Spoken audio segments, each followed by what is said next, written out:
couple of new experience stories. I say a couple because I've had two in one night. And this happened a few nights ago, and it made up for all the weeks before then, and I hadn't had anything, so I'm really happy about that. So anyway, I'd gone to bed around 12 o'clock at night with the intention that I was going to attempt to use the indirect technique that I've already explained in another video, a technique devised by Michael Raduga. I haven't done this for a while, so and I didn't have to get up in the morning, so this was a good opportunity to try that. So I went to bed with this intention and went to sleep and had my first dream session. And this usually happens within 1 hour, 1.5 hours after falling asleep. And it was a lucid dream. And what happened in that dream was started off as a normal dream. I was with my brother, and we were at the airfield he works on in France, and his boss was there too. And we'd been talking, and when his boss walked away, my brother turned to me and he said, "Welcome to the club," meaning the flying club. But I hadn't actually flown at this point, so I said that to my brother, and then I started thinking about, well, why not manifest a plane and fly right away? So that's what I started doing. So I'm already pretty lucid by this point. So I manifested what's called a fixed wing microlight. And the first time I did it, I manifested the wings on the top, and then I manifested the wings on the bottom, underneath the cabin. But that's not really what I wanted to fly, so I then manifested a delta wing microlight. So now, all of a sudden, I'm in the air in this delta wing microlight, two-seater, my brother's in the back, and I'm doing the flying. Now, I haven't ever flown one of these things before, but I've seen videos of people doing it, and there's a bar instead of a steering wheel or a steering stick, and I have my hands on the bar, and I'm sort of repositioning it, remanifesting it to fit my sitting position. And I start flying, and I'm practicing going left and right and up and down by pulling on this bar. And we flew over the airfield a few times, going round in loops. And I was looking at the landscape below, and it wasn't really France. I don't know where it was, but there was a lot of fields. There was a town to one side, and a lot of people gathered.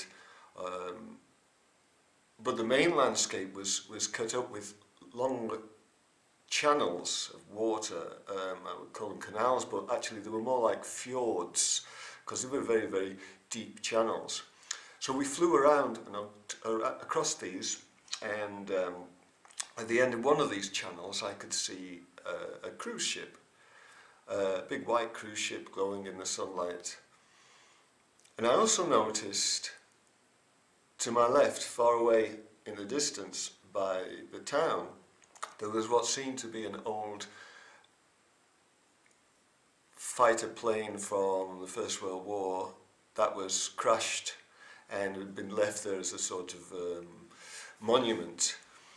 So I was going to head towards that, and then suddenly I realised it wasn't a plane, it was just two billboards that were fallen over and gave the impression a sort of optical illusion. And I thought, while I'm flying, I thought that's really quite interesting that in these states you can also have optical illusions. So I didn't mention this to my brother, and I carried on flying. We passed over these fjords, and we came to a ridge, a high ridge, and it was very, very high. It was higher than the landscape around. But it was a strange sort of ridge because it was only a few feet wide. And we got stuck, or I got stuck because I was doing the flying. And we balanced there a few seconds and then went over the edge and literally tumbled down towards the ground below, out of control. But yeah, I know nothing can really happen, right? This is a dream, so I didn't panic or anything, but I kept manoeuvring the wings to actually catch the air before we hit the ground, which happened. Just before we hit the ground, the wing came under the wings, and we just took off a little bit further. Flew around a little bit more. I saw to one side there was a big sports ground, there was a match going on, I don't know, football or rugby or something like that.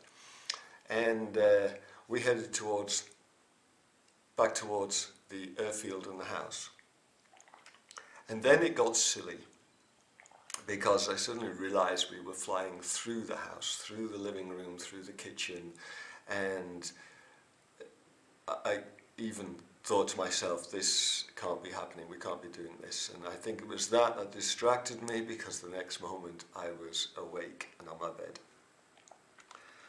So I got up and I wrote it down in my dream diary, happy to have had at least a lucid dream, but I still had the intention. I wanted to have an out-of-body experience following this indirect method. So I didn't stay up long, I went back to sleep, and I had the alarm set for around 5 in the morning.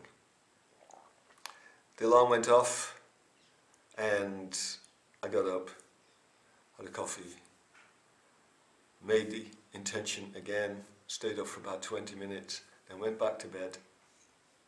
I kept saying to myself, the next time I wake up, I am going to separate from my body. The next time I wake up, I'm going to separate from my body.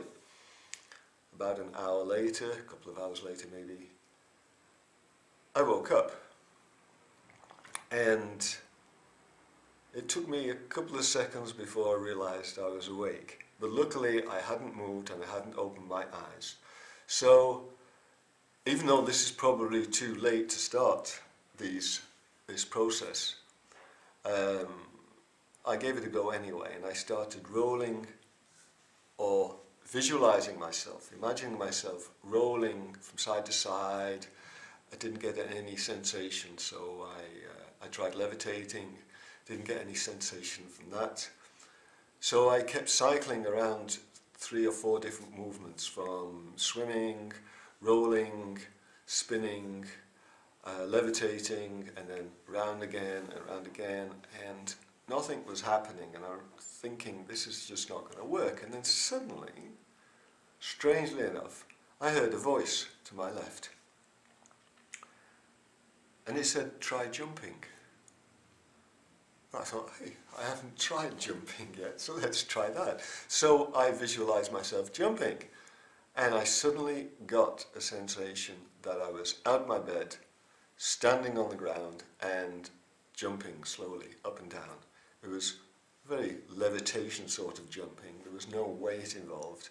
So I jumped a little bit further every time, 1 meter, 1.5 meters, and I realise, obviously, that it's worked and I'm out of my body. But I've still got my eyes closed. But I put my arms above my head to actually feel where a ceiling might be.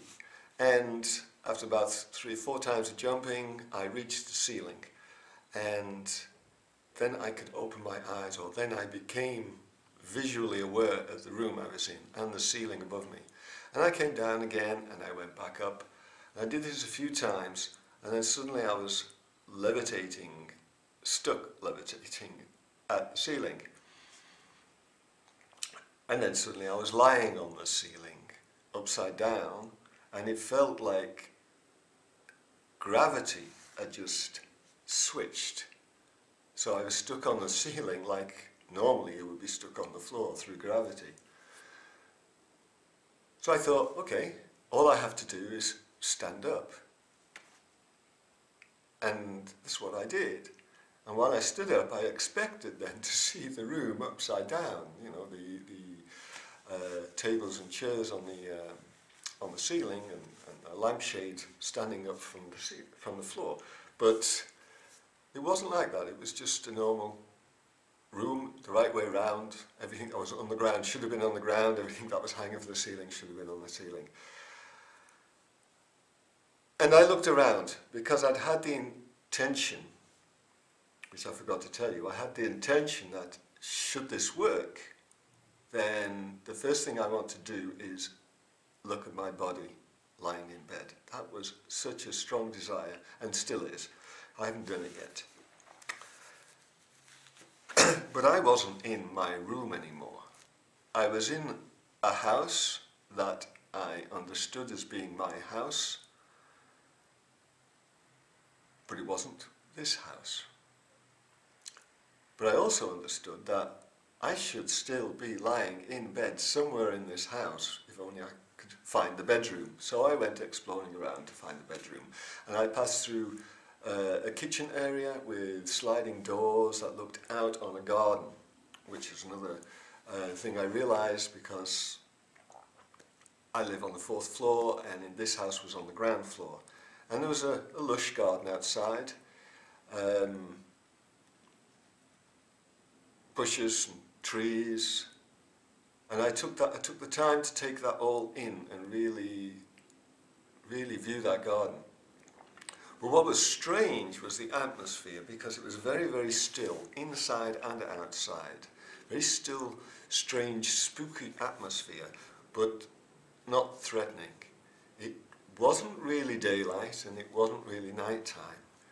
Somewhere in between, a sort of twilight hour light was there, and stillness, especially that stillness. There was no movement of anybody or the sense of anybody being around. And the floor was really strange because there was no carpet or fast flooring. Instead, there was this stuff, and I'll just show you here. This stuff is insulation material for laying on top of concrete floors before you put a carpet over the top of it or any other type of flooring. And this is very weird stuff because it breaks up and it powders when you crumble it. And this stuff was all over the floor, but broken up in small pieces about this big. And it was just lining the whole floor as if somebody had just strewn it all around. So that was really strange. And the room had, or the house had something, a sort of atmosphere of decay about it. And actually it reminds me now, looking back on it, it reminds me of the atmosphere that was in a film I saw, and that film is called Silent Hill. And the whole atmosphere, there was ash falling around onto the ground in this sort of parallel world within this film. So as I say, it was a spooky but not threatening atmosphere, very, very otherworldly. But I wanted to explore, so I walked through the kitchen and I noticed there's a little cat, a kitten, in the corner of the kitchen, all alone. And I also understood that that was my kitten. I don't own a cat. So I found it quite strange that I should own one but also know that I owned one. But it followed me into the living room, and I stooped down just to give it some attention while I was thinking, where would my bedroom be? Because I still wanted to see myself lying in bed. And then I woke, so I didn't actually get to see myself in bed or to see any more of this house. Very strange, very otherworldly, very interesting, experience, and especially the idea of jumping to actually induce the separation. So I was really happy with that. 2 experiences in one night. It's been a couple of days now, so and I still haven't had another one, so this is the way they come, you know. I'm quite happy to have 2 in one night and then nothing for a week. But that's the latest one. Hope you enjoyed it. I'll let you know when the next one happens, and see if I can get some time to put some videos together of all the old stories that happened over the last year that I haven't got around to telling yet. That's a lot of those. So I'll see you in the next video, and thanks for dropping by. Bye bye.